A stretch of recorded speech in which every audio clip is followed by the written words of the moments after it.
दी। माता रानी आप पे और आपके समस्त परिवार पे अपनी कृपा दृष्टि सदा बनाए रखे। तो आज है शारदीय नवरात्र का चौथा दिन, जिसमें हम माँ कूष्मांडा की आराधना करते हैं। कहते हैं कि माँ कूष्मांडा की आराधना करने से आपके घर के नवग्रह शांत होते हैं। तो चलिए हम इस वीडियो में जानते हैं कि माँ की पूजा का क्या महत्व है, कौन सा उपाय माँ की पूजा के लिए करना चाहिए ताकि आपके नवग्रह शांत हों, आपके जीवन में शांति बनी रहे। अगर पैसा जा रहा है तो पैसा घर में टिकाऊ कैसे रहे, यानी चलायमान लक्ष्मी ना होकर कुबेर जी की तरह आपके घर के खजाने में धन जो है वो संचित हो।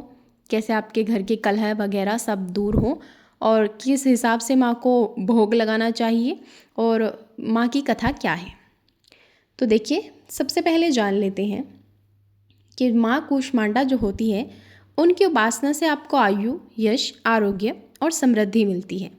इसलिए माना जाता है कि जब आप उनकी आराधना करते हैं तो आपके नवग्रह जो है वो शांत होते हैं और आपके जीवन में सकारात्मक ऊर्जा यानी कि पॉजिटिविटी आती है। रोग और शोक को मिटाकर वो अपने भक्तों को दीर्घायु और सुख समृद्धि प्रदान करती है। ऐसे में अगर आप किसी रोग से ग्रस्त हैं तो आप माँ कूष्मांडा को पूजिए। अगर आपके ओर से माँ कूष्मांडा जो है वो खुश हो जाती है तो आपको रोग से बहुत ही जल्द मुक्ति मिल जाती है। माँ कूष्मांडा का पूजन विधान देख लेते हैं। तो सबसे पहले प्रातःकाल आपको माँ कूष्मांडा की प्रतिमा या चित्र को स्वच्छ स्थान पर स्थापित करना है। स्नान आदि करने के बाद तो देखिए, हमारे घर में हमने जो है अखंड ज्योत जलाई हुई है, हमने माँ की प्रतिमा जो है स्थापित कर रखी है। तो आपको अलग से कूष्मांडा माता की वो प्रतिमा जो है लेने की आवश्यकता नहीं है। आप अपने चित्त में उनका ध्यान कीजिए और जिस भी देवी की आपने प्रतिमा अपने घर में अपने मंदिर में सजाई है, आप उन्हीं देवी की पूजा कीजिए। तो आपकी पूजा जो है वो कूष्मांडा माता तक जरूर पहुंच जाएगी, क्योंकि देवी के इतने स्वरूप हैं लेकिन देवी एक ही है। दूसरा, आपको माँ को लाल या नारंगी रंग का वस्त्र जो है वो अर्पित करना है, क्योंकि माँ कूष्मांडा का जो पसंदीदा रंग है वो लाल या नारंगी यानी कि गाढ़े ब्राइट कलर्स जो होते हैं वो माँ को पसंद है। फिर आप धूप दीप जलाइए और माँ कूष्मांडा का मंत्र पढ़िए, जो कि है ओम देवी कूष्मांडाय नमः। फिर आप माँ को फल, पुष्प, बेलपत्र और विशेष रूप से जो माँ को इस दिन चढ़ाया जाता है वो है कुम्हड़ा यानी कि सीताफल, पंपकिन जिसको हम बोलते हैं। ये माँ को अत्यंत प्रिय होता है। तो अगर आपको अपने नवग्रह शांत करनी है, आप ज़्यादा कुछ नहीं कर सकते, तो माँ को सिर्फ एक छोटा सा सीताफल जो है वो अर्पित कीजिए। आपके देखिएगा कैसे जो है वो आपके जीवन में पॉजिटिविटी, सकारात्मकता आती है, क्योंकि भगवान जो हो वो भाव के भूखे होते हैं। तो आप अगर छोटी सी चीज़ भी उनकी पसंदीदा कुछ कर देते हैं तो फिर वो आपको वो देने वाले हैं, तो आपको वो छप्पर फाड़ के देते हैं।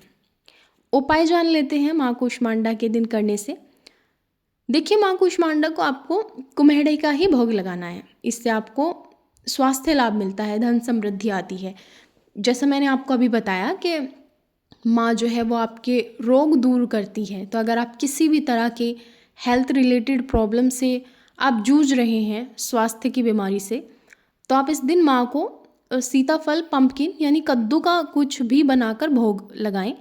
आप माँ को पेठा, जो पेठे की मिठाई आती है, आप माँ को वो अर्पित कर सकते हैं।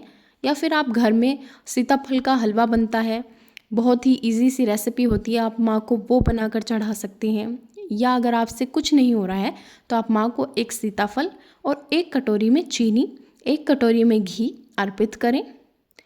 और अगर आपको किसी तरह का मानसिक तनाव है तो भी माँ कूष्मांडा की पूजा करके आपको शांति मिलेगी और आपकी काया जो है वो निरोगी होगी। तो देखिए, माँ कूष्मांडा के कितने जो है लाभ हैं उनकी पूजा के। जो नवदुर्गा होती है, नवरात्रों में हर दिन एक अलग स्वरूप होता है माँ का, और हर स्वरूप आपको कुछ ना कुछ अच्छा ही देकर जाता है। अब माँ के प्रिय भोजन की अगर बात करें तो मैं बता चुकी हूँ कि कुम्हड़ा, सीताफल यानी पंपकिन जो है वो उनको सबसे प्रिय, सबसे श्रेष्ठ भोग है उनका। इसके अलावा आप माँ को मालपुए, हलवा और मीठे चावल भी अर्पित कर सकते हैं। माँ का ये स्वरूप जो है वो बहुत ही सुंदर है। तो देखिए, उनके भोज जो है उनको पसंद है, वो भी कितने मीठे हैं। सोचिए, जिस माँ को इतना मीठा भोजन पसंद होता है तो वो अपने बच्चों को कितना मीठा प्रसाद देकर जाती होगी। और उपवास रखने वाले, अगर किसी का फास्ट है नवरात्रि में, तो आप फलाहार या दूध से बनी मिठाई माँ को चढ़ाकर वो प्रसाद रूप में ग्रहण करें उस दिन। अब बात कर लेते हैं माँ की कथा की।